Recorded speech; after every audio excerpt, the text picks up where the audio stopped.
Hi everyone, I'm Dick Beardsley. Welcome to the fishing scene. Walleye fishing in the summertime on area lakes. It's something that many people pursue, and there are many ways to go about doing that. Jig fishing, trolling crankbaits, maybe trolling some bottom bouncers, or one of the most deadly ways to catch walleyes is live bait rigging. Maybe better known to most of those people out there is Lindy rigging. Now, you can buy Lindy rigs prepackaged at area bait and tackle stores, or you can save yourself a little bit of money and make your own. Now, these are some of the components that go in to making a Lindy rig. We've got no snag slip sinkers like this that work very well, especially if you're in really rocky areas like that. They won't get snagged up. Or we got the more typical walking type sinker. The nice one about this by Lindy Little Joe is that, let's say it gets real windy and you start off with a 1/4 ounce walking sinker like this is. All of a sudden it gets real windy and that sinker is too light. Well, you don't have to retie your whole rig again. This slips on and off without having to do that, so you can go to a bigger size. We got slip knots in case we need to make a few adjustments with our Lindy rig. We also got various types of hooks, sizes, colors, things like that. We've got some beads that I like to do on those Lindy rigs, and basically that's all you need to start making your own Lindy rigs. First thing you want to do then is tie on our swivel so we get a good high quality ball bearing swivel here, and we'll tie that on. And what I use for that, for knot wise, I used an improved clinch knot, and it's very easy to tie. Just run that through the swivel there. Leave yourself enough room, so you want to give yourself about 7 or 8 twists around your finger that you're making a loop with. So you run that around there like so, and again about 7 or 8 twists is all a person needs. And then you run that tag that you have back through that loop you just made with your finger. Pull it tight and then clip off most of that tag there so it's not sticking out. All right, then what I like to use for my leader, and about 3-foot leader is works pretty well under most conditions. What I like to use is monofilament line, but it's a fluorocarbon type line. The fluorocarbon type line is one that when it's in the water, it is virtually invisible. Fish or human beings for that matter can't even see it. So what I'll do here is I'll pull off about 3.5 feet, because by the time I get done tying my hook on and everything else, that's about what it's going to be. It'll be down to about 3 feet. Clip that off there, and then again what I do is I tie another improved clinch knot onto the other end of my swivel. Okay, so it's so far pretty basic. We tie to the swivel our main line from our rod, and then we tie our leader that we're making here out of fluorocarbon on to the other end of that swivel. And again, you know, you want to use the improved clinch knot. It works very well. It keeps about 98% of its knot strength when a knot's on there. Easy to tie, and you're set to go. So we'll run that through there. Pull it tight, and again, you want to clip off the end of that tag there so you don't have a whole bunch of it sticking out.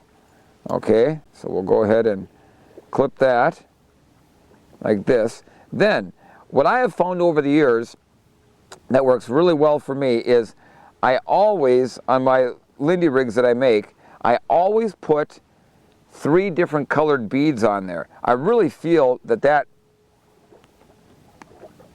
is a big attraction to the fish. So what I like to do first is I put a chartreuse bead on there, okay, kind of a bright yellow or greenish. Then I go with a glow bead that actually glows in the dark. Now I use small beads. I don't like the big honkers that really pronounce on the end of your line. Now sometimes they'll work well, like on spinners, but Lindy rigging, I like the small beads. And then I always run either an orange or a red bead right above the hook. Okay, there. Now I've got everything ready to go except my hook. So I need to get my hook on there. Today I'm using a green colored hook, and for that I do not tie an improved clinch. I actually tie a snell knot on there. And the reason I tie a snell knot is because the hook will ride more natural through the water. So what you do to tie a snell hook, and it's very easy to do, you want to run that line through the top part of the eye of the hook and then pull out about 3 to 4 inch of tag.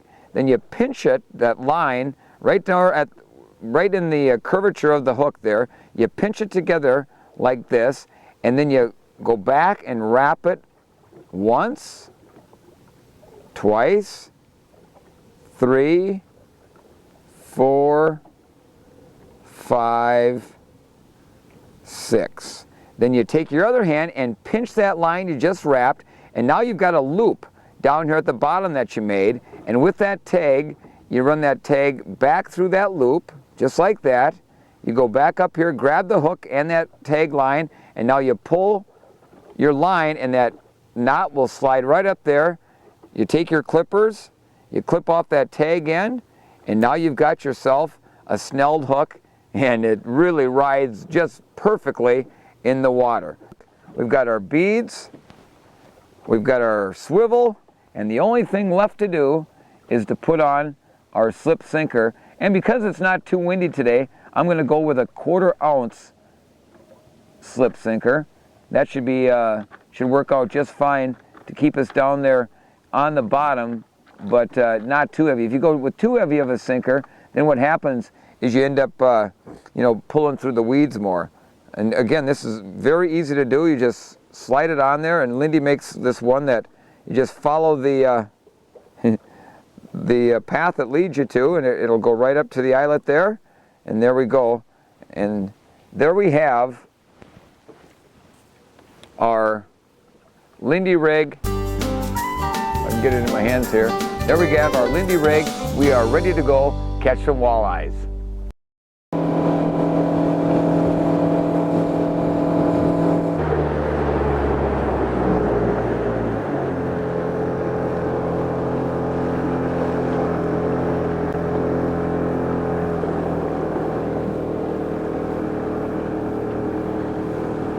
Well, folks, what we're going to do today now, we've got a southeast wind blowing. And the reason we're fishing where we're going to be, we're fishing a long bar here. The wind is blowing in here, and it should be pushing some bait fish and other types of goodies that the walleyes like up into the edge of the weed line that comes off the edge of this bar here. We've got cloudy to partly cloudy conditions. Water temperature, surface temperature is about 67 degrees. We're in the middle of the summertime now, and those fish should be chasing some bait fish up into the edge of the weed lines here. And the reason they chase them up in there is those weed lines on the edge of these bars act as a barrier, and those minnows get caught in there. And what we were trying to do is pull right along the edge of those weed lines. What I'm going to do now, just in case, I'm going to get my drift sock out and probably put that out so we get a really nice slow drift as we get into our area. So I'm going to grab my drift sock here, and then we'll get that put out, and that way it'll slow us down, because with live bait rigging, what you don't want to do is go too fast, because then that bait isn't looking natural as it's coming down there through the water. Let me just grab my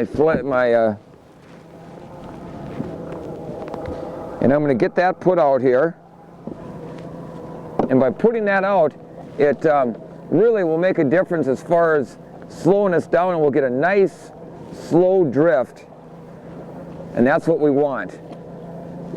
We'll get that tied on here. And a lot of people think that drift sock is going to get wound up in caught in your line and things like that, and you just got to be a little bit more careful when you're doing that. So I'm going to push this in now a little closer, and we're going to get what we're starting out today with, folks, is we're using shiner minnows. It's been pretty much of a minnow bite right now, but I do have, of course, crawlers and leeches with me, because you never know. One day they can be going good on crawlers or leeches, another day they want something else. So you want to make sure you have all baits with you. So I'll grab a shiner. And now, unlike jig fishing, where you can use a dead shiner as long as it's still shiny, when you're fishing with live bait rigs, you want to use a live minnow, and we're hooking it right through the lips. Okay, we're using a size 4 hook that works quite well for minnows. And now we're going to move in here. We got our bait. We're going to get on the edge here. I'll get my trolling motor down. And what we'll do is with the trolling motor, we'll turn off the big motor, and the way the wind is, utilize that wind, folks, if you can. The wind can really, you know, be a big factor in helping you catch walleyes. I know a lot of people don't like to fish in the wind, but you want to fish those windier sides of the lake. They seem to definitely produce a lot better. And with the wind blowing today into this bar, it's setting up everything quite nice, and with the cloudy skies, and it's setting things up quite nice for the walleyes here. So we're going to get in a little closer here. What we're trying to do is get on the very edge. So we're looking at 17, 18 foot of water. And then we'll just try to stay on that contour, and that's what we use the electric trolling motor for, is to move in or move back out depending on where we are with the our depth. We're starting to come up here now, so I'm going to slow the boat down a little bit. And boy, that's the importance of a graph or of a flasher or depth finder, to really the key to be able to stay on these areas, because without them you're just kind of fishing in the dark. And boy, a lot of times, especially walleye fishing, it's very precise. They're on one little spot or one little edge, and you want to be there where they're at. So we're getting up here where we need to be. And I'll follow that. I'm going to speed up a little bit here until we get up to the depth we need to be at. And again, that can change from day to day, but we've been getting some fish on most of the lakes at about that depth. So that's what we're going to start at today, and we may have to go deeper, we may have to go a little shallower up into the weeds, especially since it is cloudy and we got some wind coming in. So I'm going to get my bait down into the water here. And what you want to do with a live bait rig, you don't want to pitch it out or cast it, because what happens when you do that is your line can get all tangled up in that when you cast that out, unlike say a jig. And when you want to make sure you got plenty of line out, you want to make sure that that sinker is on the bottom. And then, you know, if you remember right, jig fishing, when we let it out, we close the bail, clip it shut like that. Well, when you're live bait rigging, you don't want to do that. You want to keep that line on your forefinger and feel the bottom. And you want to feel for that fish, and that fish will give you a little thunk, or you'll be able to feel them holding on to that minnow. And when you feel that fish down there, then you got to drop that line off your finger and let them take it out. Now, if you remember jig fishing, you don't do that. You just kind of drop your rod and set it fairly quickly. With live bait rigging, you got to do it just the opposite. And the tendency by most people is they feel that fish on there and they want to set the hook right away. Once in a while you'll be able to hook that fish, but more times than not, you're going to pull it out of that fish's mouth too soon. So you got to let it go for about a count of 10, reel in your slack, and then set the hook.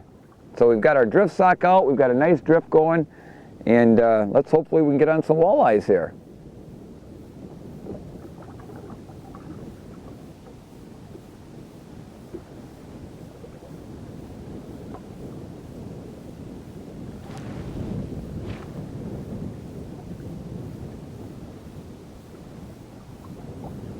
Oh, they got one going.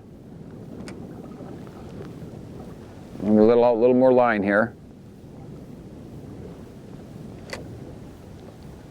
There's a fish. There's a fish.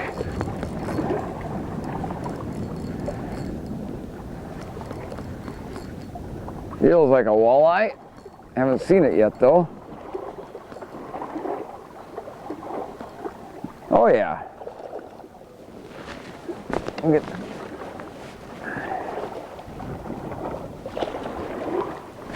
there's a walleye, not a real big one, but about about a 15-incher, nice fat one. Yeah, he didn't hit that very hard there, folks. And got him on that Lindy rig.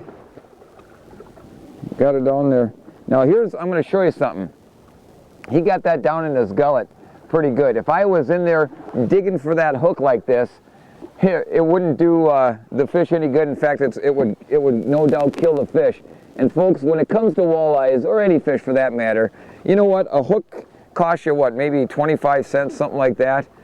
There's no sense in killing that fish over that. So what you want to do is get that down there as close as you can to that hook with your clippers, as I'm doing right here, just like that, and get that fish back in the water. What'll happen is that fish won't be hurt by that hook in there. You start digging around with it and pulling out its insides and things like that to get a 25-cent hook, that'll kill the fish. By clipping that, within a couple of days, 3 days at most, the acid from that fish will dissolve that hook. That fish will be absolutely fine, and it'll go on to get even bigger. Let's get re-rigged back up and see if we can catch another walleye.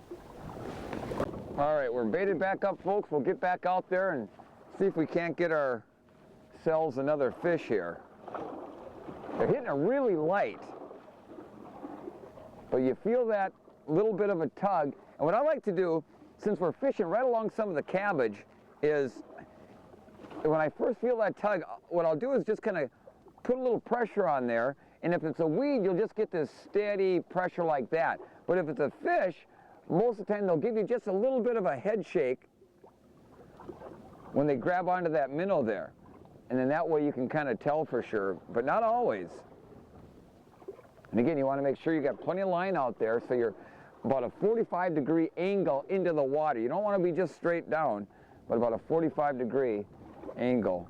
And that should be plenty. If you get too much line out, then you won't be able to get a good feel on there or get a good hook set. Because remember, when you get that bite, you got to let out a little bit of line.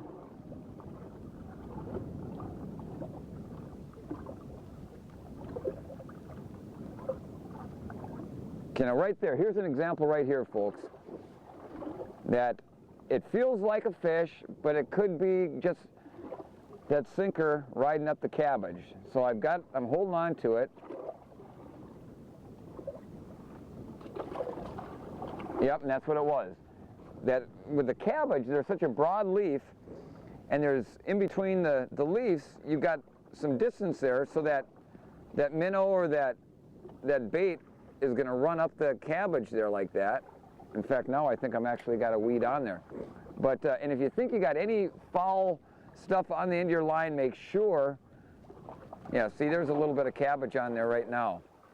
Also, it's really important, especially using minnows, is to make sure that that bait is swimming. Now this minnow here, it's a little bit alive, but it's not alive enough to where it looks natural in the water. So then what I'll do here, this would be fine for jigging, but remember, we're live baiting. So what I'm going to do here is put on a lively minnow, and that's the key. Same way with if you're using leeches or crawlers, and they stay alive a lot better than the minnows do. But if you're using any bait, the key is to make sure that it's fresh and to sure that it's nice and lively. And if you're using shiner minnows, shiners are they're a tough one to stay alive. You're going to have to switch your bait quite often. Again, you want to hook it through the lips there. I got a nice lively one here. Now, if you're using sucker minnows or chubs, a bait like that, they'll stay alive a lot longer than a shiner minnow will. So we'll get her back down there in the water and see if we can't get one back going here. Wind is picking up a little bit, so that should help. All right, there. I got one going. I'm not going to let him take as much line this time. Reeling the slack. There's a fish. Feels like a walleye, but I'm not sure. Oh, hey, it's a big, these are what people are after in Minnesota. Yeah, big rock bass, huh? Man, how about that? Now that, forget the walleyes. These are what we're after anyhow, is a rock bass. Obviously, I'm just kidding. They're an awful pretty fish, but they love to hang out in the same areas that walleyes do. But folks, when you're handling a rock bass, watch the dorsal fins here. As you can see, they really got the spines on there, so you gotta really be careful because they'll poke you good. And you know, a lot of people look at these fish as rough fish, but they're actually very good to eat. You flay them out, and I can guarantee you this, if I put them in a pan with crappies and sunfish, you'll never know which is which. We'll get him back in the water and bait up and try to get us some more walleyes. Everyone talks about how great walleyes, no doubt they really are, but here's the Beards' top 5 tasting fish that I prefer. Crappies. Number 1, give me crappies any day, no doubt about it. Sunfish. Boy, you can't beat good fried sunfish. Nice and firm, really a delicacy to the tongue. Walleye pike for the Beards comes in number 3, and of course, that is a very good tasting fish, no doubt about that. A lot of people turn their nose up to northern pike, but folks, when you get all those bones out, especially the Y bones, they are as good of a eating and tasting fish as you'll find out there. And then trout. Rainbow trout's my favorite. They are really, really delicious. Not a bad eye at all. Oh yeah, come on baby, come on, come to the Beards. Boy, it's staying down there. Nice eye though. I'm sure it's an eye. Oh yeah, there it is. Let me get the net on this one. Nice fish. Come here, buddy. Get in here. There we go. Oh yeah. Hey, there we go. Nice fish, huh? Look at that eye, folks. Oh boy. Nice. Nice, nice walleye. Got him hooked right there in the side of the mouth there. Hooked him pretty good. You gotta hook, you know, set them hard. There we go. Hey folks, how about that? Nice Minnesota walleye. Lindy rigging here in the lakes area. Give it a try, you'll be glad you did. And please remember to practice selective harvesting. By doing so, we'll continue to have great fishing for years to come. I'm Dick Beardsley. Thanks for joining me today on the Fishing Scene. I'll see you out on the water. Let's get this girl back in there.